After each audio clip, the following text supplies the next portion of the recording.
Alright guys, welcome to Confusing Bits. I'm Corey, and today we're going to talk about The Picture of Dorian Gray by Oscar Wilde. Too long didn't read, too long didn't watch. This is a terrible book, and I don't know why why everybody recommends it. But if you want to know more, stick around. No, I do not recommend the book. So, this particular book is Penguin Classic. I think this is the last. I've got one more. I still got a Frankenstein's. I got a couple. So I got these like cloth-bound Penguin Classics or whatever. I bought a few of them.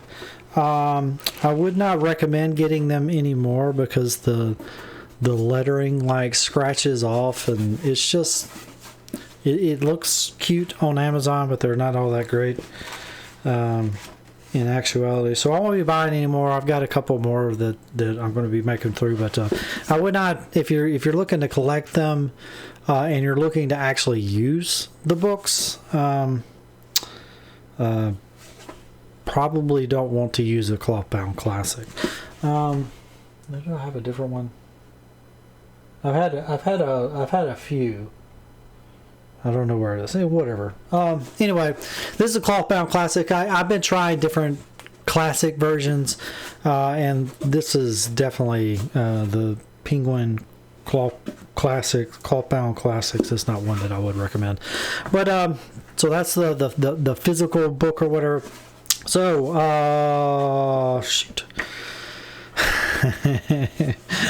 I'm trying to put it off because I know I'm going to get. I bought this book along with a few others. A lot of times I'll just do. Occasionally I try to intersperse classics through my reading. I do fiction, I do nonfiction, and then I intersperse classics in here. And I watch these compilation videos of people listing like their top classics or whatever, and that's kind of what I use my reading list for. Things that have come up a lot, I'll choose that to pick a read, and this one's one that came up over and over and over again. So I thought this would be a home run, right? I thought this would be amazing, but turns out I just thoroughly despise everything about this book. This is just. This book was just not for me. So, Picture of Dorian Gray. I didn't know this about Oscar Wilde. You hear his quotes all the time and everything. I thought he was like this really prolific author or whatever, but apparently this is like his really the only thing he's known for. That and a couple of plays. The Importance of Being Earnest, I think, is one of them. That's the only one that I had heard of. But he was mostly known for his reviews or something. His I guess he was just printed a lot in the newspapers in London back in the day. And of course, I think he was gay and he got put in jail or something or other. So there was that notoriety there. But for whatever reason, I thought he was more prolific. I thought he was like on the level of like Dickens, like that kind of prolific, but really just the one book. And this is unfortunate. I've read a couple of his quotes. They're always witty and stuff and everything, but I thoroughly despise this book. This is nothing good. I have nothing good to say about this book. It's all right. Let's just get into it. So let me defend myself. So this book is, all the characters in it are shallow caricatures of presumably homosexual men, and their characters. So that's just a shallow caricature. But each one of their characters are themselves shallow people, and they're all irredeemable in some way. It's just despicable in some way. There's basically three main characters. There's Henry, which is kind of like this highfalutin, whatever, socialite or whatever, and then And then you have Dorian, of course, he's apparently like this young man, and he's really good looking. Also despicable and naive and just completely shallow. And then you have the artist dude. What was his name? Basil. So it's Basil, and he's like the artist dude. He's the one who does who paints the picture of Dorian Gray, and Dorian Gray was his subject. And he's completely shallow and irrational, and like at no point could I connect to any character in the story that I could follow along with. And it's not like these are all thoroughly despicable people, and sometimes that can be okay, right? In a book, sometimes everybody can be despicable, but you need somebody to latch onto, somebody that you can, at least if you don't, you can hate them, but you need to love to hate them. Like Dolores Umbridge in the Harry Potter series. She is a character that you love to hate. She is just thoroughly despicable, but you are just riveted by everything that she does and every way that she behaves. I don't get that with this book. I like the main character Dorian or whatever. It's nonsense. They just show up in a room and they're jibber jabbering and talking about nothing, and just the most surface, aloof details. And it didn't help that I was hearing it on audiobook, and every one of the voices is like, oh, blah blah blah blah blah blah blah blah blah blah blah, you know, that kind of highfalutin Harry Potter language. He said they all sounded exactly like Tom Riddle in Harry Potter, the child Tom Riddle, that proper English kind of accent that I don't know all the names of all the accents in England or Britain or whatever the words are, but it's that accent, and they all speak that way, and it's incredibly grating, especially because it's on top of the accent. They're all the characters. They're not talking about anything of any importance. They're talking about how the artiste is he found his passion, his muse in Dorian, and Dorian's gone away, and how can he now display his picture, and just the most shallow topics, most uninteresting topics that they're talking about the whole time. Every time there's somebody's talking, nothing interesting is being said.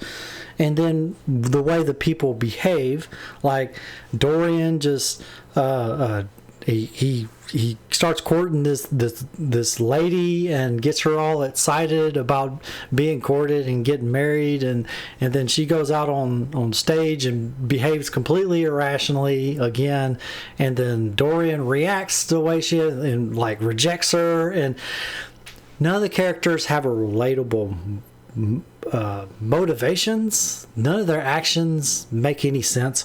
Like, why? I still don't, to this day, I don't understand what was wrong with the picture. The picture was like supposed to be changing or whatever. Why is the picture changing? Like, I don't understand. Is Dorian going mad? Is this like the sci-fi element in the? There's no internal logic of what's going on here. It's just random acts going from one scene to the other scene, and all the characters you don't care about, and they're all despicable, and it's I hate it. Henry is like the fancy guy, and he's like egging everybody on and stirring the pot, you know, and everything, and he's despicable. So there's nobody that you can latch on to really identify in the story. Nobody is really behaving, to me, was behaving in a way that was remotely rational. It was always like the artiste, my passions, and then Lord Henry was, I am the patron, and I enjoy the art and the beauty, and oh Dorian, you are so beautiful, and Dorian is like, oh, I don't know what's going on, I'm just going to behave irrationally, and it's just, I'm doing like fake French accents, and I don't know what's going on here with this thing, but it's. I was shocked. I was shocked how badly I reacted to this book. Occasionally a book is just a miss. Like I did the Tale of Two Cities. And you know what?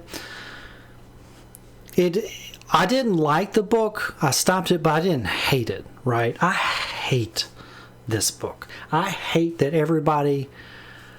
It's mind-boggling that anybody would like this book. There's nothing redeemable for me about this book, except that you can talk about the book, right? The book is like clickbait, right? Maybe that's why it shows up in like book clubs. People love to. It spurs a lot of discussion, and then people start talking about it. And because they're talking about it with people, eventually they learn to love the book because they get to talk about books with other people. Maybe that's part of the phenomenon of this book. But this book itself, if you're just reading it and you're not discussing like how bad it is, I just don't.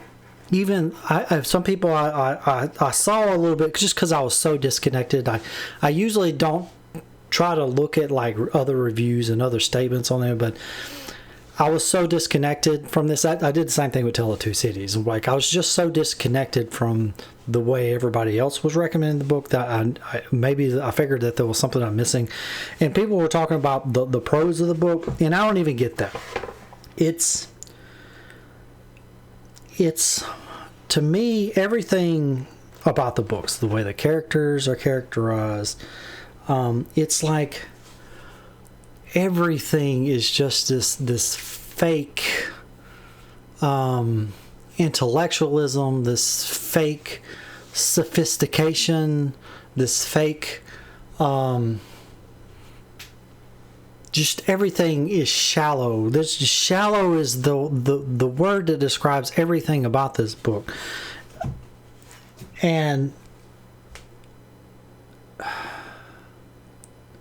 it reminds me kind of like the Hollywood connoisseurs or whatever that you see in the media, where they're talking about this movie or something like the indie films and stuff like that, people getting really snooty.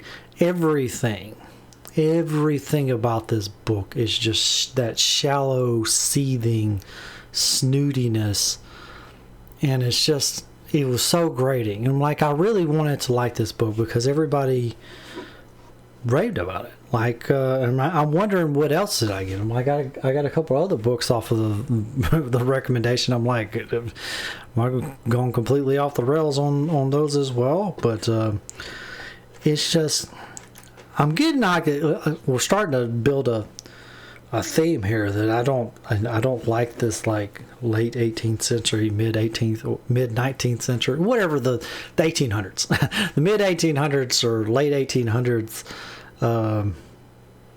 Literature I'm not connecting with. I don't know what's going on, but I don't know. How old is? I love the Alice in Wonderland, but I don't know. It's I want to be cultured. I want to like the classics and stuff, and this is one of the big tent poles, right? And like I just can't stand it. I have. All right, so I've hated on this enough. You guys get the gist. Maybe you guys have a different reaction. Let me know. Maybe somehow I missed something. But this was like, even it was a quick book, right? You get through it quickly. But even on the audiobook, I'm just like, I couldn't wait for it to end. I'm like, I almost thought about stopping the book. There's rarely, even a short book. I'm like, it's rare for me to want to stop a book, but this is just, I'm like, every morning I'm doing my morning run or my morning walk and just not enjoying myself at all. It's just, I kept waiting for something to happen in the book. Nothing freaking happens until the very end, and there's really no consequences. There's no plot. None. Like, there is, like, there's like the semblance. There's like the what do we call it? They go through the motions of like maybe having something akin to a plot, but there's no plot. There's just a bunch of scenes, people jibber jabbering, and nothing of consequence happens. Nobody's character develops. Nobody. There's nothing. I don't need the hero story, but we need something to happen, right? There needs to be something going on, and nothing happens in this book, and none of the characters really develop in any satisfying way. It's just not for me. So if you're thinking about reading the book, I would be wary. Make sure, maybe read a little bit more about the book and see if that might be to your liking. I wouldn't just take it as a blind recommendation to read The Picture of Dorian Gray. But that's just my opinion. So yeah, this has been The Picture of Dorian Gray, and next week we're going to be doing Accelerate the Science of Lean Software and DevOps, which is a technical book. But that's coming up next. And yeah, I'll see you guys next time.